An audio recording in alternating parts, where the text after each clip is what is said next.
Hello friends and welcome to The Architecture Enthusiast. The Paris Opera House, or Palais Garnier, designed by Charles Garnier and completed in 1875, is a masterpiece of 19th century Beaux-Arts architecture and a defining symbol of Parisian grandeur. It stands as a triumph of artistic ambition, technical ingenuity, and theatrical design. Combining classical elements with innovative engineering and a deep commitment to creating an immersive experience, Garnier's creation has influenced architectural and cultural thought for generations. The Opera House is not just a building, it is an emblem of how architecture can shape human experience, evoke emotion, and celebrate artistic achievement. From the moment one approaches the Palais Garnier, its monumental facade captivates with its opulence and theatricality. Garnier drew heavily on the Beaux-Arts tradition of symmetry and classical composition, designing a structure that communicates balance, harmony, and grandeur. The facade is richly ornamented with layered elements such as arched windows, Corinthian columns, intricate pediments, and statuary. The rhythmic arrangement of these elements creates an impression of movement and vitality. Sculptures and gilded details amplify the sense of spectacle, with figures of Apollo, poetry, and music atop the building signaling its purpose as a temple to the performing arts. This facade was not just designed to impress, but to communicate the Opera House's role as a cultural and civic monument. The approach to the building reinforces this grandeur. As visitors ascend the broad staircase leading to the entrance, the anticipation builds, and they begin to sense the theatrical experience that Garnier so carefully orchestrated. This attention to procession and spatial hierarchy continues inside, where the vestibule leads seamlessly into the grand staircase, one of the most celebrated spaces in architectural history. The grand staircase was designed to be more than a transitional space. It is an architectural stage where visitors themselves become part of the performance. Polished marble in a variety of hues, gilded railings, and intricately carved balustrades create a dazzling effect. Overhead, opulent chandeliers and painted ceilings reflect Garnier's belief in the power of light to elevate and transform space. Mirrors amplify the grandeur, extending the visual experience and enveloping visitors in an atmosphere of splendor. This interplay of light, material, and movement was central to Garnier's design philosophy. The building is a masterclass in how architecture can heighten the senses and evoke emotion. Every surface and element is carefully considered to create a multi-sensory experience. Polished materials reflect and refract light, while the rhythm of curves and lines guides the visitor's gaze, creating a sense of both dynamism and balance. This attention to detail ensures that the building feels alive, constantly changing as the light shifts and as people move through its spaces. The grand staircase transitions into other equally opulent spaces, such as the grand foyer.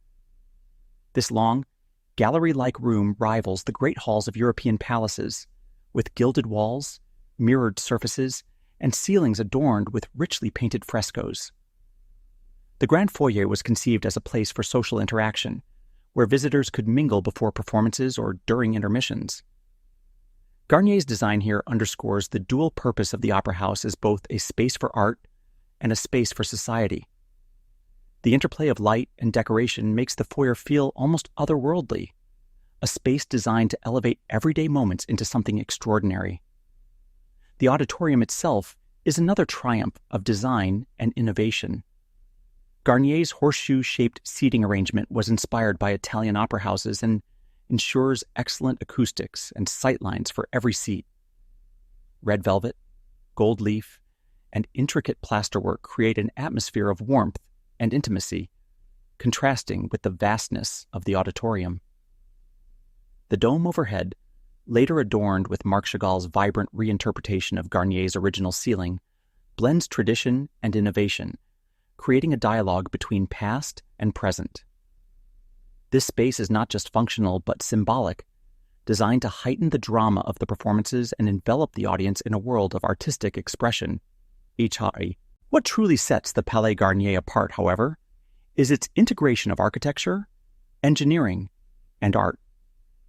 Garnier collaborated with leading artists and craftsmen to create sculptures, frescoes, and decorative details that are not mere embellishments, but integral parts of the building's identity. This concept of Gesamtkunstwerk, or total work of art, ensures that every element contributes to the narrative of the opera house as a celebration of human creativity. The sculptures and frescoes are not only beautiful but also serve to communicate the cultural significance of the arts and the values they represent. Beneath its surface, the Palais Garnier is also a marvel of engineering. The site posed significant challenges due to the presence of an underground water table. Garnier responded with ingenuity, designing a double foundation system to create a watertight base. This foundation includes the now famous lake beneath the building, which not only solved structural issues but also became an enduring part of the building's mystique, inspiring myths and legends such as the Phantom of the Opera. The use of modern materials such as cast iron and steel allowed Garnier to achieve unprecedented structural feats, including the expansive dome over the auditorium. These materials enabled the creation of large, open spaces without obstructing sightlines, demonstrating Garnier's ability to balance aesthetics with practicality. The functionality of the Palais Garnier extends beyond its structural innovations. Garnier carefully designed the building to accommodate the complex needs of an opera house, including separate circulation paths for performers, staff, and audience members. This logistical foresight ensured that the building could operate smoothly, even during the most elaborate productions. Garnier's focus on functionality did not detract from the building's beauty. Instead, it enhanced the overall experience by ensuring that every visitor could move through the space with ease. On a broader scale, the Palais Garnier's urban placement was an innovation in itself. Positioned at the end of the Avenue de l'Opéra as part of Baron Haussmann's grand redesign of Paris, the Opera House was designed to be both a cultural and urban landmark. Its prominent location and commanding dome make it a focal point of the cityscape, reinforcing its status as a symbol of Paris's cultural and artistic identity. Garnier understood that architecture does not exist in isolation, but as part of a larger urban fabric, and he designed the Palais Garnier to enhance both its immediate surroundings and the city as a whole. In sum, the Paris Opera House is a masterpiece that combines artistic vision, engineering innovation, and civic purpose. Charles Garnier's design elevates every aspect of the building, from its grand facade to its intricate interiors, creating an experience that is both theatrical and transcendent. The Palais Garnier is not just a building. It is a celebration of human creativity and a testament to the enduring power of architecture to inspire, transform, and elevate. Its influence continues to resonate, reminding us of the heights that can be achieved when beauty, function, and innovation are brought together in perfect harmony.